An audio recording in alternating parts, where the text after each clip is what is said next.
The morning sun peeked through the kitchen windows as Mrs. Chen rushed around her house, getting ready for another hectic day at work. As a top lawyer at her firm, she couldn't afford any delays, especially with the massive corporate merger coming up.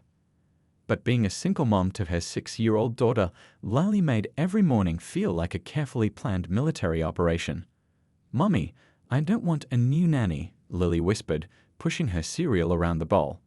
Her bright eyes looked up sadly, still missing their previous nanny who had moved away last month. Mrs. Chen knelt beside her daughter, straightening the little girl's favorite rainbow hair clip. "I know it's hard, sweetie, but Mrs. Rose came highly recommended by the Jackson family. They say she's amazing with kids." The doorbell rang exactly at 7:30 a.m. Mrs. Chen appreciated punctuality, and this was already a good sign.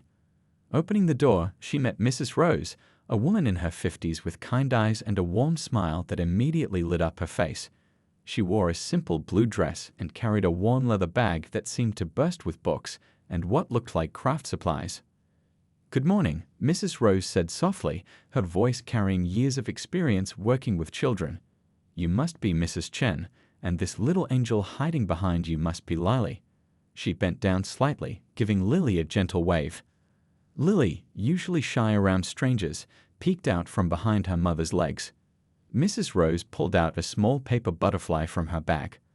"I heard you love butterflies," she said, making the paper creation dance in the air. Lily's eyes widened with wonder, a small giggle escaping her lips. As Mrs. Chen showed Mrs. Rose around the house, she couldn't help but notice how the older woman paid attention to every detail, asking about Lily's allergies, daily routine, favorite books, and even noting down emergency contact numbers in a small notebook she carried. "I've been taking care of children for over 20 years, Mrs. Rose explained, showing Mrs. Chen photos of smiling kids from previous families she'd worked with. "Every child is unique, and I believe in nurturing their individual interests while maintaining the routine parents set." Mrs. Chen felt a wave of relief wash over her. After interviewing countless nannies over the past month, something about Mrs. Rose felt different. She had an air of quiet confidence that came from experience, mixed with genuine warmth that seemed to naturally draw Lily out of her shell. Before leaving for work, Mrs. Chen watched as Mrs. Rose settled on the living room floor with Lily, unpacking what looked like a treasure trove of books, art supplies, and educational games. "We're going to have so much fun today," Mrs. Rose said, helping Lily set up a coloring station. "I'll be back by 6 p.m., Mrs. Chen said, grabbing her briefcase. "Lily's lunch is in the fridge, and there are healthy snacks in the pantry. Please call if you need anything." As she backed her car out of the driveway, Mrs. Chen saw Lily and Mrs. Rose waving from the window, her daughter already looking more comfortable than she had with any other potential nanny. Still, she couldn't shake off the slight nervousness that came with leaving her child with someone new, even someone as qualified as Mrs. Rose. Little did she know that her ordinary Monday morning was about to take an unexpected turn, one that would challenge her perceptions and change their lives in ways she never could have imagined. The boardroom felt especially stuffy that afternoon as Mrs. Chen prepared to present the merger proposal to her biggest clients. Her phone buzzed for the third time, all calls from Mrs. Wu, her elderly neighbor. She tried to ignore it, but something in her gut told her to check. "I need to take this," she whispered to her colleague, slipping out of the conference room. Her heart pounded as she returned Mrs. Wu's call. "There are children," Mrs. Wu's voice trembled with concern. "So many children going into your house. I've been watching through my window. They don't look like they're from our neighborhood. Your nanny is letting them in. I thought you should know." Mrs. Chen's mind raced. Children? What children? She had specifically instructed Mrs. Rose about not having visitors without permission. The merger presentation forgotten, she grabbed her purse and keys. "Family emergency," she managed to tell her boss, already halfway to the elevator. The 15-minute drive home felt like hours. Her hands gripped the steering wheel so tight her knuckles turned white. What was happening in her house? With her daughter? Traffic crawled. Every red light felt like an eternity. Her mind created wild scenarios. Was Mrs. Rose running some sort of unauthorized daycare? Were these children safe? Was Lily safe? She should have done more background checks, should have called more references. She pulled onto her street, immediately noticing several unfamiliar bikes propped against her front yard's maple tree. Through the living room windows, she could see movement, lots of movement. Her heart jumped into her throat. With trembling hands, she unlocked her front door. The sound that greeted her wasn't chaos or danger, it was laughter. Children's laughter mixed with what sounded like singing. 3 times 4 is 12, 3 times 5 is 15. Young voices chanted in unison. Mrs. Chen stood frozen in her entryway. Her living room had been transformed. The coffee table was pushed aside, replaced by colorful cushions arranged in a circle on the floor. 6 children, including Lily, sat cross-legged, each holding small whiteboards. Mrs. Rose stood in the center, using hand gestures to lead what appeared to be a multiplication song. "Mommy," Lily spotted her, jumping up with excitement. "We're learning times tables with music. And look." She proudly held up her whiteboard showing perfectly written multiplication answers. Mrs. Rose turned, surprise flickering across her face. "Mrs. Chen, I was going to call you during your lunch break." She gestured to the children, who had all stopped to stare at the newcomer. "These are some of the children from the community center where I volunteer on weekends. They've been struggling with math, and when Lily mentioned having trouble too, I thought, well, learning is always more fun in groups." A small boy, maybe 7 years old, piped up, "Mrs. Rose makes everything into songs. I couldn't remember my threes table before, but now I can't forget it." Another child added, "And she lets us draw pictures to help remember the problems. Look."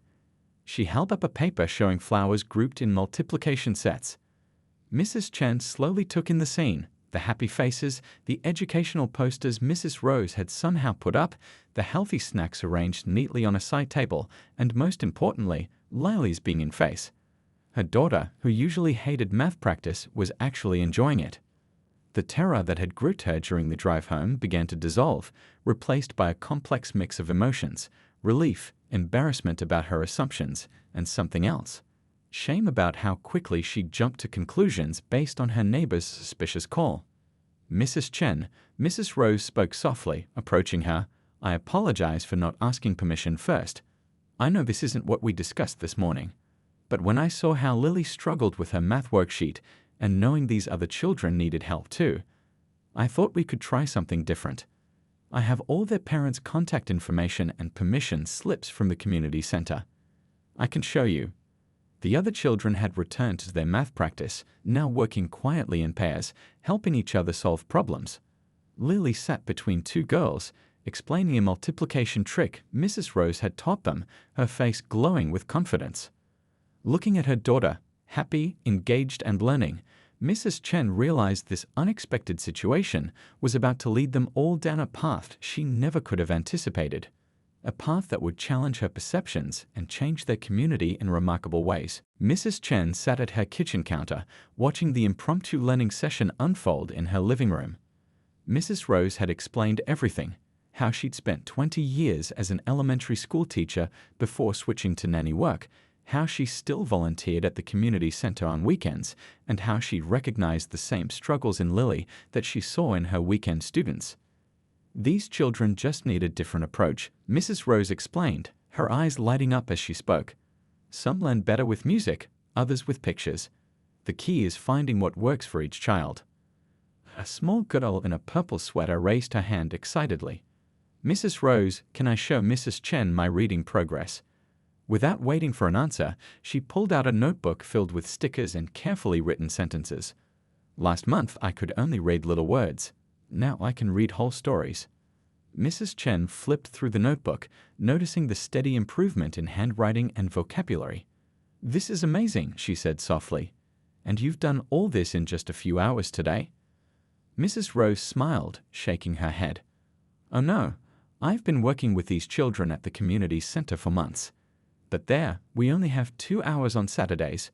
When I saw how Lily struggled with similar issues, I thought, why not bring them together? Children often learn better from other children."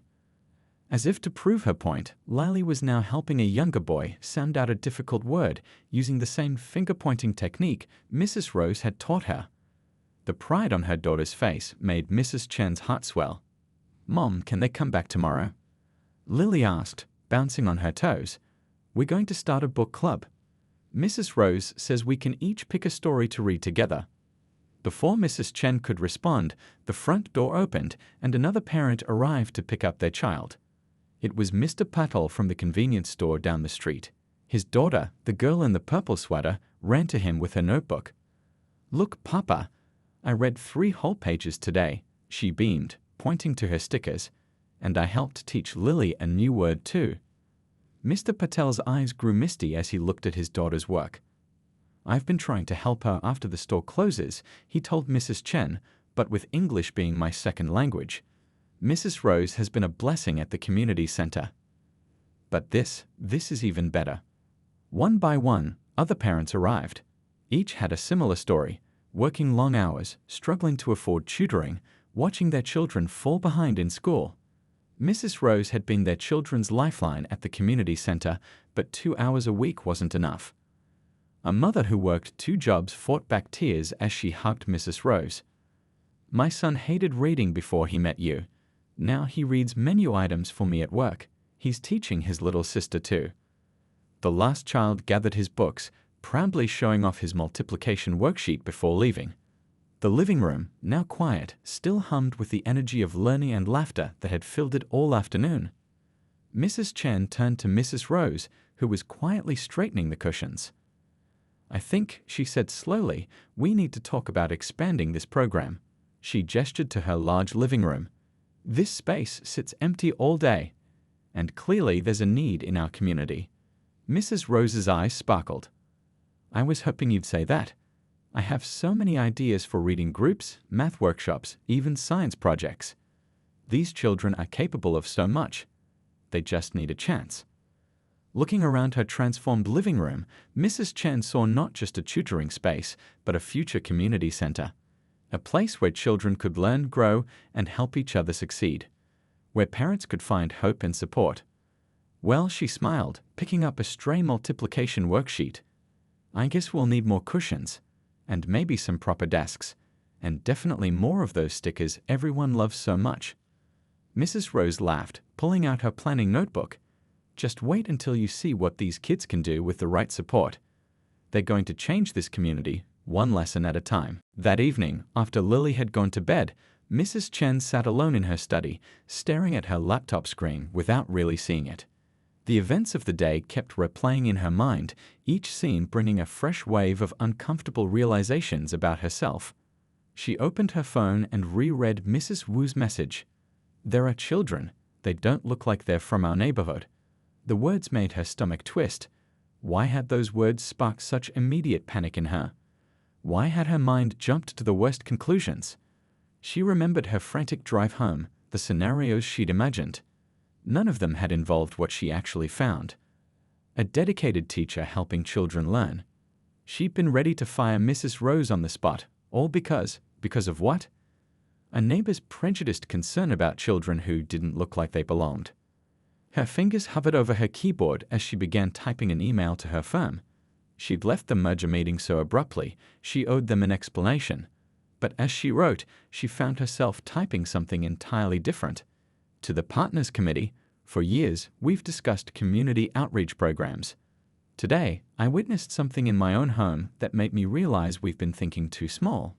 She deleted it, started again, deleted again. How could she explain what she'd seen today? How could she describe the light in children's eyes when they finally understood a difficult concept?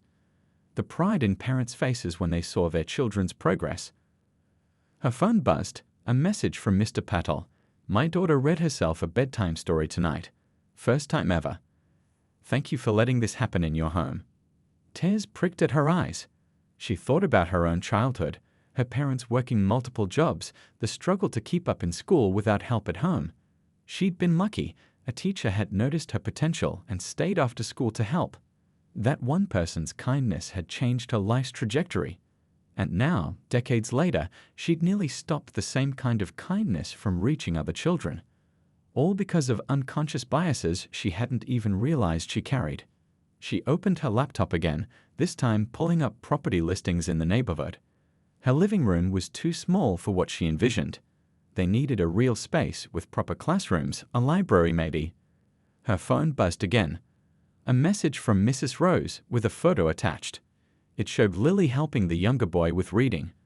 The caption read, "She has a natural gift for teaching, just like you have a gift for law. Together, we can help her and others grow." Mrs. Chen zoomed in on her daughter's face in the photo, the gentle patience, the encouraging smile. When had her little girl grown so capable, so kind? And how had she, despite all her professional success, almost let fear and prejudice overshadow that growth? She picked up her phone and called Mrs. Wu. It rang several times before the elderly neighbor answered. "Mrs. Wu, about those children you saw today." She took a deep breath. "I'd like to invite you to visit tomorrow. There's something amazing happening in my house, something that might change how you see our neighborhood. Would you come?" There was a long pause before Mrs. Wu replied hesitantly. I suppose I could stop by." "Good," Mrs. Chen said firmly. "Because what's happening here isn't just about tutoring. It's about breaking down walls we didn't even know we built. And I think you need to see it as much as I did." After hanging up, she walked to her living room, now returned to its normal state. But she could still feel the energy of the afternoon, the laughter, the learning, the barriers breaking down. Tomorrow, they'd do it all again. And this time, she wouldn't just watch. She'd be part of it. She picked up one of Lily's worksheets from the table, covered in gold stars and encouraging notes from Mrs. Rose.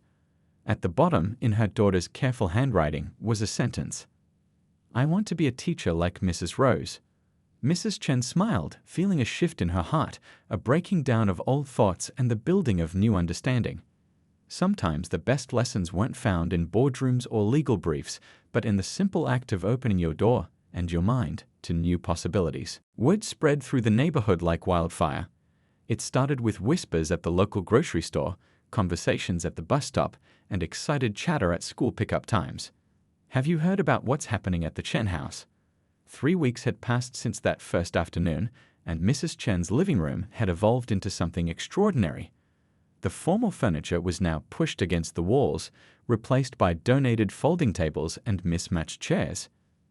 Colorful educational posters covered every available wall space, and a small bookshelf, rescued from someone's garage sale, stood proudly in the corner, filled with second-hand books. "My son's teacher called me yesterday," a mother told Mrs. Chen as she picked up her child. She wanted to know what changed. "His reading level has jumped 2 grades in just 3 weeks. The local elementary school principal noticed too. More and more students were turning in completed homework, participating in class discussions, and showing remarkable improvement in their test scores." During a parent-teacher meeting, she pulled Mrs. Chen aside. "Whatever is happening at your house," the principal said, her eyes twinkling, "it's working magic in our classrooms. Would Mrs. Rose consider training some of our teaching assistants in her methods?" Even Mrs. Wu, who had been so suspicious at first, became one of their biggest supporters. After visiting that first day, she'd sat quietly in a corner, watching the children learn. By the end of the session, she was helping a young boy practice his multiplication tables. "I used to be a math teacher years ago in my home country," she admitted to Mrs. Chen. "I'd forgotten how wonderful it feels to help a child understand something new." Now she came every afternoon, bringing homemade snacks and decades of teaching experience to share. The community center where Mrs. Rose volunteered on weekends noticed the change too. Children who had struggled for years were suddenly blossoming. Parents who had felt helpless in supporting their children's education now had hope and help. "We need to document this," the community center director said during a visit. "Other neighborhoods could benefit from this model. It's so simple, yet so effective." One afternoon, as Mrs. Chen watched the usual crowd of children file in after school, she noticed something new. The older children had started arriving early, not for their own lessons, but to help the younger ones. They'd absorbed Mrs. Rose's teaching methods and were passing them on. "I like helping the little kids," one girl explained as she helped a first grader with spelling. "It makes me feel good, and it helps me remember my own lessons better." The parents began organizing too. Those who couldn't contribute money brought other things: snacks, supplies, time. Mr. Patel kept the group supplied with pencils and notebooks from his store. A local carpenter parent built proper bookshelves. Another parent, a graphic designer, created beautiful educational posters. The biggest surprise came from the high school across town. Word had reached their National Honor Society about the tutoring program. Now, every afternoon, a few honor students would arrive, eager to help and earn community service hours. "This is better than any teaching experience I could get in a classroom," one teenager said as she helped a middle schooler with algebra. "These kids actually want to learn. They just need someone to show them how." The transformation wasn't just academic. Children who had been shy and withdrawn were now confident and outgoing. Those who had struggled to make friends were finding connections through learning. The living room had become more than a tutoring center. It was a place where community barriers broke down and new friendships formed. One rainy afternoon, as thunder rumbled outside, Mrs. Chen looked around her crowded living room. In one corner, Mrs. Wu was teaching advanced math to a group of middle schoolers. Mrs. Rose moved between different groups, her gentle guidance helping children and volunteer tutors alike. Lily sat with her reading group, all of them giggling over a funny story. The room hummed with the sound of learning, pencils scratching on paper, quiet explanations, sudden exclamations of "Oh, now I get it," and the constant murmur of children helping children. This wasn't just tutoring anymore. It was a movement, growing stronger every day, built on the simple idea that every child deserves a chance to learn, and every community has the power to make that happen. Mrs. Chen opened her laptop, beginning yet another email to her firm's Community Outreach Committee. This time, she knew exactly what to write. The success in her living room couldn't be contained there forever. It was time to think bigger, to reach further, to help more families. And she knew, looking around at this room full of determination and hope, that they were just getting started. The neighborhood association meeting was packed tighter than usual that evening. Mrs. Chen stood at the podium, her heart pounding, but her voice steady as she addressed the crowd. Next to her sat Mrs. Rose, calm and dignified despite the tension in the room. "I've called this meeting," Mrs. Chen began, "because we need to talk about what happened yesterday." She looked directly at the association's president, who had the grace to look uncomfortable. "When you sent that letter suggesting we reduce the number of outside children in our neighborhood." A murmur ran through the crowd. The letter had been politely worded, but its meaning was clear. Some neighbors weren't happy about the daily influx of children from other parts of town. "Let me tell you about these outside children," Mrs. Chen continued, pulling out a stack of papers. "Tommy, who you see walking to my house every afternoon, improved his reading score by 3 grade levels in 2 months. His mother works 2 jobs to keep food on the table. Should I tell him he's not welcome here?" She held up another paper. "Little Amy, whose father Mr. Patel owns the corner store where most of you shop, she just won first place in the district spelling bee. She practiced those words in my living room, sitting next to my daughter." Mrs. Rose stood quietly, opening her worn teaching notebook. "May I?" she asked softly. Mrs. Chen nodded, stepping aside. "I've been teaching for over 20 years, Mrs. Rose said, her voice gentle but firm. "In all that time, I've never seen anything like what's happening in Mrs. Chen's living room. These children aren't just learning, they're teaching each other. They're breaking down barriers that adults built." She turned the pages of her notebook, showing charts and graphs. "Test scores are up across 3 schools. Homework completion rates have doubled. Behavioral issues have dropped dramatically. And do you know why?" She looked around the room. "Because these children finally have a place where they feel they belong." Mrs. Wu stood up from her seat, her usual shyness forgotten. "I was wrong," she announced to the room. "I was the one who first complained about these children, but now I help teach them math every afternoon. They call me Grandma Wu. When was the last time any of your own grandchildren visited you?" The room fell silent. Mrs. Chen took the podium again, this time pulling out a different set of documents. "My law firm has offered to help us establish a proper non-profit organization. We've already received offers of funding from local businesses. The community center wants to partner with us." She spread the papers on the table. "But first, I want to address that letter. Because if we're going to talk about outside children, let's talk about what that really means." For the next hour, she presented story after story, statistic after statistic. She showed pictures of the study groups, the reading circles, the math competitions they'd organized. She played videos of children teaching other children, of breakthrough moments when concepts finally clicked. Last week, she said, her voice softening, a little boy asked me why some people didn't want him in our neighborhood. How do I answer that? How do any of us answer that? A man in the back raised his hand. My daughter is one of the high school tutors, he said. She wants to become a teacher now because of this program. She says it's taught her more about community than any class ever could. Another parent stood up. My son struggled with math for years. The school wanted to put him in special education. Now he's helping younger kids learn multiplication. He's proud of himself for the first time in his life. Mrs. Rose stepped forward again, placing a gentle hand on Mrs. Chen's shoulder. We're not just teaching reading and math, she said. We're teaching compassion, understanding, and community. Every child who walks into that living room learns that they matter, that they can succeed, that they belong. Mrs. Chen picked up the association's letter, holding it up. So we have a choice to make. We can close our doors, turn children away, and maintain our comfortable boundaries.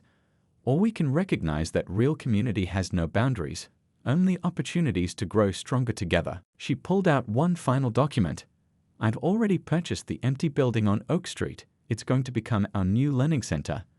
The question isn't whether these children will have a place to learn. They will. The question is whether this neighborhood wants to be part of something extraordinary. The room erupted in discussion. Hands raised, voices called out. But something had shifted. The same people who had complained about outside children were now asking how they could help, what skills they could share, what resources they could offer. As the meeting wound down, Mrs. Chen and Mrs. Rose stood together, watching their neighbors sign up for volunteer slots, offer donations, and share ideas for programs. The letter of complaint lay forgotten on the podium, replaced by sheets of paper filled with names of people wanting to help. You know, Mrs. Rose said quietly, sometimes the best lessons don't come from books at all. Mrs. Chen smiled, watching her daughter Lily demonstrate a reading game to some interested parents. No, she agreed. Sometimes they come from opening our doors and our hearts to possibilities we never imagined. 1 year later, the old building on Oak Street had transformed into something magical. Fresh paint brightened its walls, colorful murals created by the students decorated the hallways, and the sound of learning filled every room.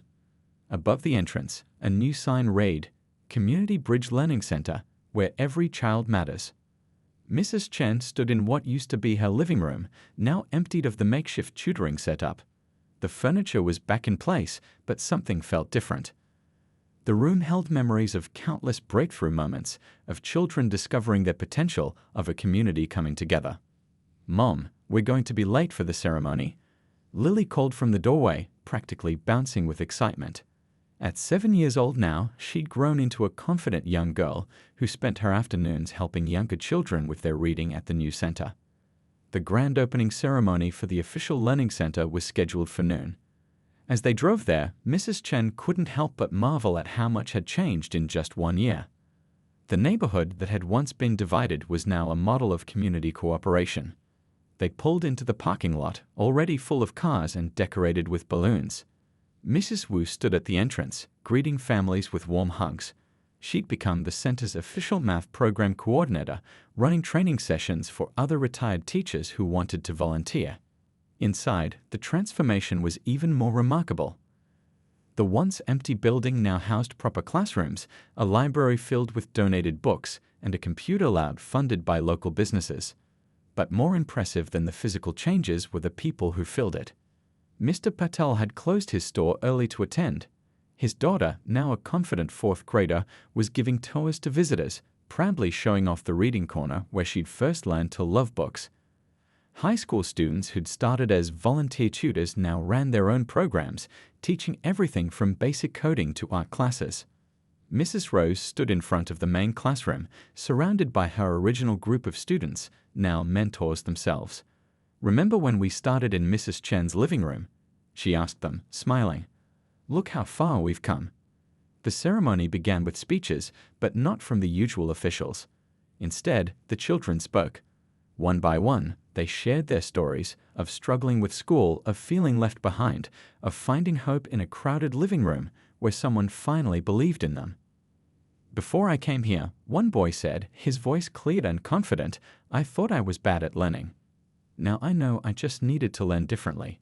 And when I help other kids, I feel like a superhero. A mother stood up next, tears in her eyes.